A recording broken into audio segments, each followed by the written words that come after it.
ठीक है, हमारा हार्ट के बारे में जानना, उसकी मॉर्फोलॉजी के बारे में जानना। बेसिक फंक्शन क्या होता है? पंप करना ब्लड को इंटायर बॉडी में, ठीक है। और अगर हार्ट में कोई एबनॉर्मलिटी होती है उसकी स्टडी करना किसके अंदर आएगी? कार्डियोलॉजी के अंदर। कार्डियो ग्रीक वर्ड है जिसका मतलब है हार्ट और लोगस मतलब स्टडी, ठीक है। अब बात करते हैं उसकी पोजीशन की, ठीक है। Heart of human is hollow, मतलब क्या होता है? हॉलो होता है। मस्कुलर ऑर्गन होता है। मस्कुलर ऑर्गन इसलिए बोला गया है क्योंकि हमारा जो नर्वस सिस्टम है वो हमारे हार्ट को कंट्रोल नहीं करता है। हमारा हार्ट क्या है? मस्कुलर ऑर्गन है क्योंकि स्पॉन्टेनियस होता है। हमारा ब्रेन हार्ट को कंट्रोल नहीं करता है।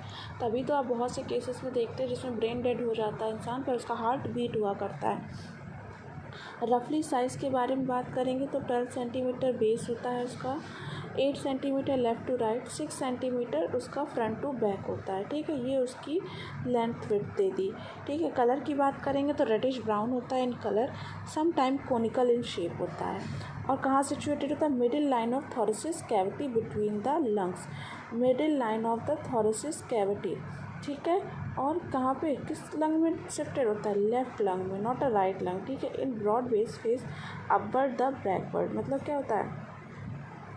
ऊपर से नीचे आने पर फेस इसका चौड़ा होता है, ऊपर पतला होता है, नीचे उतना ही चौड़ा होता जाता है, ठीक है। तो कुछ इस तरह आप बता सकते हो। अब बात करते हैं it narrow apex in direct toward forward and slightly to the left. Heart is enclosed in the bony thoracic cage. जो हमारा हार्ट होता है वो किसके कवर्ड होता है? बोनी थोरेसिस केज, यानी कि रिब्स के केजेस के चारों तरफ हमारा हार्ट कवर्ड होता है। कितनी रिब्स में कितने, हमारा जो रिब केजेस होता है कितने बोन से मिलकर बना होता है? 12 बोन से बना होता है, जिनमें से 12th वाली बोन जो होती है 11 12th वाली बोन उन्हें फ्लाइंग बोन भी कहते हैं क्योंकि वो जो होती हैं वो आपस में कनेक्ट नहीं होती हैं, ठीक है। Ribs and breast bones and diaphragm, ठीक है। थोरेसिक केज कहाँ होता है? आगे से पीछे से। जब आप कहते नहीं कि पसलियाँ चलने लगी तो वो पसलियाँ चलने लगती तब उसमें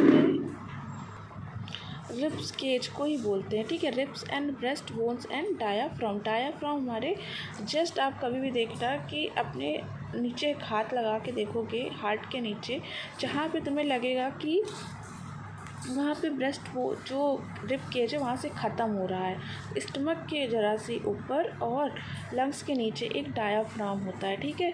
2 groove are sulci are seen on the surface of heart. अब बात करते हैं कि काम कैसे करता है, ठीक है। पहले बात करते हैं कि इसमें क्या क्या होता है। कोरोनी सेल्स और ऑटोवेटिकल ग्रूव, इतना ये इम्पोर्टेंट नहीं है। फिर आप आ जाते हैं उसके मेन टॉपिक पेरिकार्डियम, यानी उसकी मेम्ब्रेन पे। The heart is a enclosed membrane. जो हार्ट की क्लोज जो कवरिंग होती है वो किससे होती है? पेरिकार्डियम, ठीक है। The latter consist of inner serous pericardium and outer fibrous pericardium, मतलब 3 लेयर है। मिडिल को पेरिकार्डियम, आउटर को सेरस पेरिकार्डियम, इनर को सेरस पेरिकार्डियम और आउटर को फाइब्रस पेरिकार्डियम बोला है। द सेरस पेरिकार्डियम जो इनर साइड होती है वो 2 स्मूथ मेम्ब्रेन से मिलकर बनी होती है, जिसको क्या बोलते हैं? इनर विसरल लेयर और एपिकार्डियम, जो कि हार्ट से अटैच होती है और कवरिंग बनाती है। अब बात करते हैं आउटर पेराइटल लेयर की, ये फाइब्रस पेरिकार्डियम होती है। Fibrous pericardium is a tough, loosely filtered and inelastic sac around the heart. जो आउटर पेरिकार्डियम होती है वो टफ होती है, मतलब बहुत टाइट होती है, इलास्टिसिटी उसमें नहीं होती है, ठीक है। और हार्ट के चारों तरफ होती है। It is made of the tough white fibrous tissue. It protect heart and mechanical injury. ये क्या करती है? टफनेस होने के कारण ये हार्ट को मैकेनिकल इंजरी, मतलब ईज़िली रप्चर नहीं होगी तो मैकेनिकल सपोर्ट प्रोवाइड करेगी, मैकेनिकल इंजरी नहीं होने देती है, ठीक है। ओवर फिल्टिंग विथ ब्लड, ठीक है।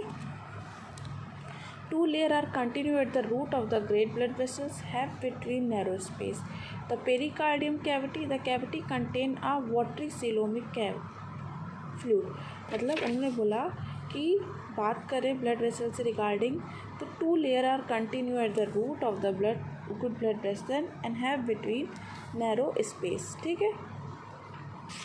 The cavity continue water coelomic fluid, मतलब जो पेरिकार्डियम कैविटीज़ हैं, जो चाहे वो इनर हो चाहे आउटर, उनके बीच में एक वाइट कलर का फ्लूइड भरा रहता है, इसको क्या बोलते हैं? Coelomic fluid secreted by the, ये सेरस पेरिकार्डियम के थ्रू रिलीज होता है। सेरस पेरिकार्डियम किसको कह रहे थे? इनर वाले को। The fluid keep the heart moist and reduce the friction between heart wall and the surrounding tissue.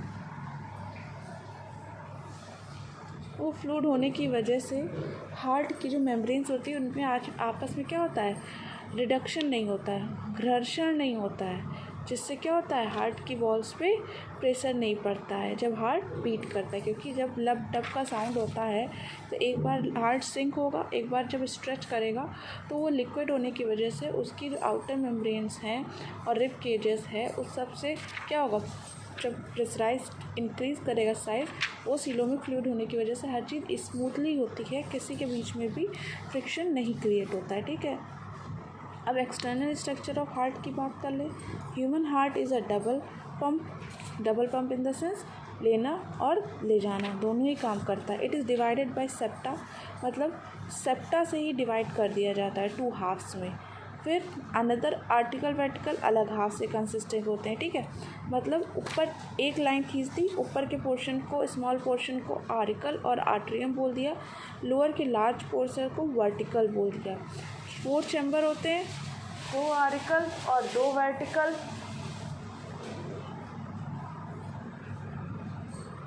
Auricles क्या होते हैं? स्मॉल पार्ट होता है हार्ट का। It produce into the flap auricle appendix the project over the corresponding verticals. ठीक है, मतलब ये ब्लड रिसीव करेगा लंग से और कहाँ ट्रांसफ़र करेगा? वर्टिकल्स में। वर्टिकल लार्ज पार्ट होता है हार्ट का और right vertical does not reach the apex of heart. Okay.